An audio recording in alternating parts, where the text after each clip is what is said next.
So let's talk a little bit about some terminology here when it comes to images. So let's look at up here where it says image, and usually everything that you're dealing with is going to have image. Got image size and canvas size. So this is the canvas. Whatever you're drawing on is known as the canvas. Might seem self-explanatory to some, maybe not so much to everybody else. That's why I wanted to go over it. Your canvas is what you are drawing on. One of the important things to realize is image size. Now, it's going to give you pixel dimensions. Now, 4.98 megabytes. That means that is how big your file is going to be. However big your file is, the longer it will take to save. If you have more layers on it, then it's going to have it's just going to be a bigger file size. And I'll get into file extensions in a second. But what I want to show you is that if we're looking at 1600 is the width, that means that there are 1600 pixels going across. Going across this entire canvas is 1600. Going down is 817 pixels. We could change this. It says percent. It's at 100%. I don't really deal with that. Usually with pixels. The document size, it's going to say that this is 5.333 inches by 2.7233 inches. I don't want to start to bore you guys with anything, but if you can do it in pixels, it's going to match up to the top portion. If it's in inches, if you're going to print this out on paper, if you're going to print this out 11 by 17 or 8.5 by 11, 8.5 by 11 or 11 by 17, then you want to pay attention to what the inches are. Now watch this. So I'm going to go 11. Now, right here where it says resample image, keep proportions, I'm going to say let's take the proportions off, because if I have a width of 11, let's have a height by 8.5, so that's regular. That would be typing paper or copy paper set on the side. So let's do this another way. So 8.5 by 11. So we can see that now this document jumps to 32 megabytes. 32 megabytes, and now you have the document is going to be a different size, but you're also going to have many more pixels. So the more pixels you have, the more detail you can use. It's pretty much how you want to look at it. So the height is going to be 33, and you're going to see that this is going to change dramatically. The resolution is 300 pixels per inch. I leave it on pixels per inch, and I keep my resolution at 300. If you want to go higher to 600, look at what happens. Your document's going to get bigger and your pixels are going to increase. If you got it down to 72, you're not going to get much detail. If you're doing vector art, then that's cool. But I like mine at 300. I think sometimes I might go 600, but it all depends on what your computer can handle. This is something that you also want to keep in mind. How powerful is your computer? I would say right now, if you're doing some kind of digital art, at bare minimum, you may want to be at 4 to 6 gigs of RAM at bare minimum. Mine is 8. I do need to do an upgrade, but 8 does fine with me. I can record and draw at the same time, so this is fine for me. So those are what pixels are. Pixels are associated with raster images, and a vector image is going to be just a regular. It's that line quality, no matter how much you zoom in, with the exception of what you saw on Mischief, which I think is a combination of both. I don't know how they did that. But your vector line, that's going to be much more for your logos and things like that. But if you're just trying to do digital painting and digital coloring, you'll be just fine with this. And that's what Photoshop does. Photoshop is a raster pixel image program. It has some vector capabilities. Obviously, it does have that line tool on it, but it's not normally used for vector art. That's why they have Illustrator. So we're going to hit OK. And you see this change. The canvas itself changed. And you can look at it and tell it already looks like a piece of copy paper. So it's something that you definitely want to keep in mind when you are looking at that. So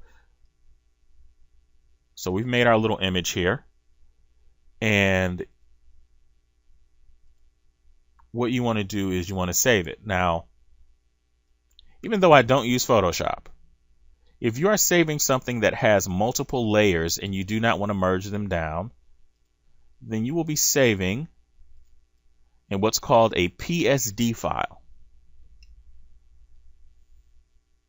So your extensions that you're going to worry about, because you see it's going to maintain all of these layers here, and almost every single, the only program that does not open up a PSD file that I found out is my favorite little favorite little program is Mischief. So there you go. Doesn't have as far as I know, I can't open up a PSD file in it. But every other graphics program can open up a PSD file. If you're working with GIMP or Krita or Manga Studio or Clip Studio Paint, obviously Sketchbook Pro has, and it is PSD. That is the file extension. So PSD means Photoshop Document. It's pretty standard. Even though I don't use Photoshop Documents, it's, if you're going to have layers, it's just, that's the one that you are going to save it in. So if you just want to save it as a flat image, there's a few ways that you could save it in. Let me go ahead and delete this. I'm going to merge all these down and just delete. I'll just merge all with below.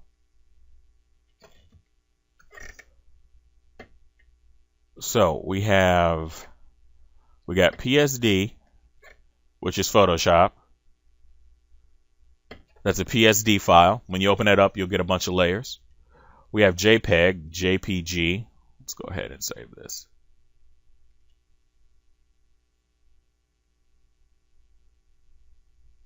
So this is, I'm giving you guys a little, so first of all, when you save something, it's going to go into a folder, and you can put your file name. You can rename the file. I just called it sample. Let's just call it file, because I'm not really going to save it, or I'm going to toss it. It's going to go into, this is my Bane of Empires Daz Studio folder. I use Daz Studio for some reference, for some lighting reference, production wise, and so it'll tell you where it's saving in my favorites. I don't care about that, but what I do care about is under here. So I have TIFF files, which are .tif or .tiff. It's a flat graphics file. It's pretty standard. We got bitmaps, which is BMP. BMP is, I think, more along lines of 3D. I don't really use bitmaps for my drawing purposes. JPEG comes in JPG, JPEG, and JPE. GIF files, those are GIFs. So that's when you see the little GIFs that are online. You can save it like that. PNG files. Now, PNG file, well, let me go back to that. So PXD file is a Photoshop file.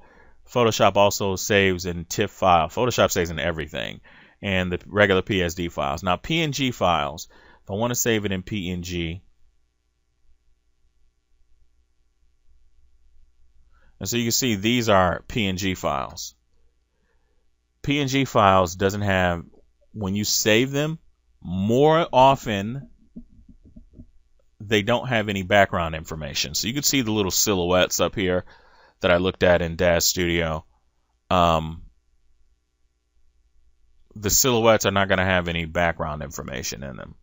So when you save your document, and let's say that you drew a figure or whatever, and you want to take it, maybe you want to take it over into Photoshop, and you don't feel like removing the back portion of it, and if you save it as a PNG file, and that's how I use that. So there are different files, but most of the time, if it's just a flat image, you want to save your Photoshop copy of it. You want to save it as a PSD file first. So you want to do first PSD, then you want to save it in JPEG, or you could save it in TIFF. I've been saving everything in JPEG. I don't save a lot of stuff in TIFF. I don't really see that big of a difference in it, to be honest with you. Some people may prefer it when you are working or collaborating with another artist, or you are sending in your work. They may tell you to send it in as TIFF, as a TIFF file. That's just a file extension. And it's on almost every graphics program out there. All the ones that I own, the ones that I showed you, they have all these extensions on them. Or they'll ask you for PNG files, which I've had a client that wanted me to send them the PNG files. And PNG file is going to be a much bigger document too, just to let you know. So that is file. Those are file extensions and how you save things.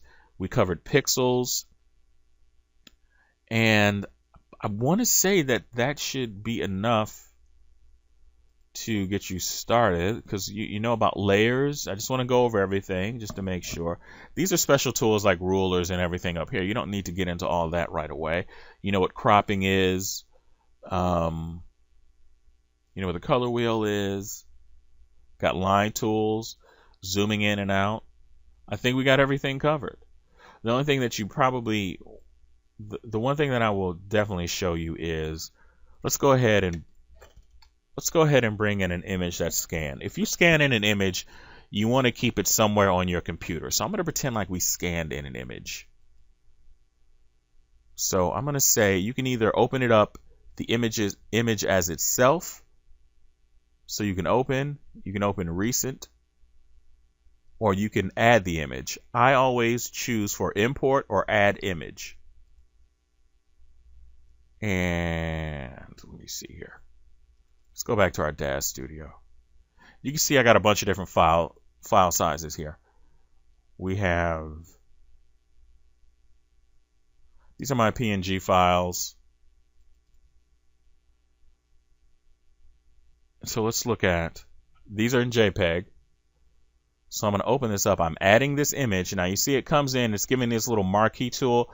This is letting me know, and all I'm doing is zooming in and out. This is letting me know, do I want to make this image bigger? I can move it around, make that bigger, I can make it smaller, and it's how I want to bring this image in. So if you scan an image in, you're bringing in your image, you decided this is what you want, that's great. So now if you go ahead and look over at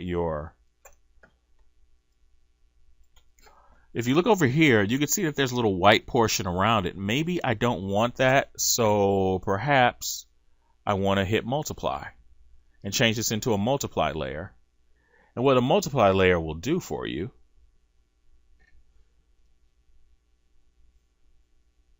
so let's do this.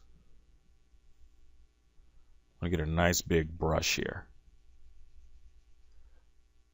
So actually, let's keep that on multiply. If you notice, I can go underneath the level underneath, and I can maintain, it multiplies, so I can still see my lines here. That's a method of coloring that some people use, because you see if I take it off of multiply, well, what would happen if I put that in a multiply? It wouldn't really do much of anything. But if I took this top layer and put it on normal, you wouldn't be able to see it, because I brought in an image on a JPEG file that already has a background to it. So that's something that you want to be aware of when you are bringing in an image. And you can decide how you want to do this. If you want to go ahead and add some color on top of it, or it depends on how you decide that you want to add color or paint or whatever. But this is not about painting or adding colors. It's just about the basics to get you started. So that's just something that you want to keep in mind early on. And I think that with that said, I think I've went over everything that I want to go over as far as knowing the basics and the terminology, and you should be able to be on your way to get started to drawing digitally.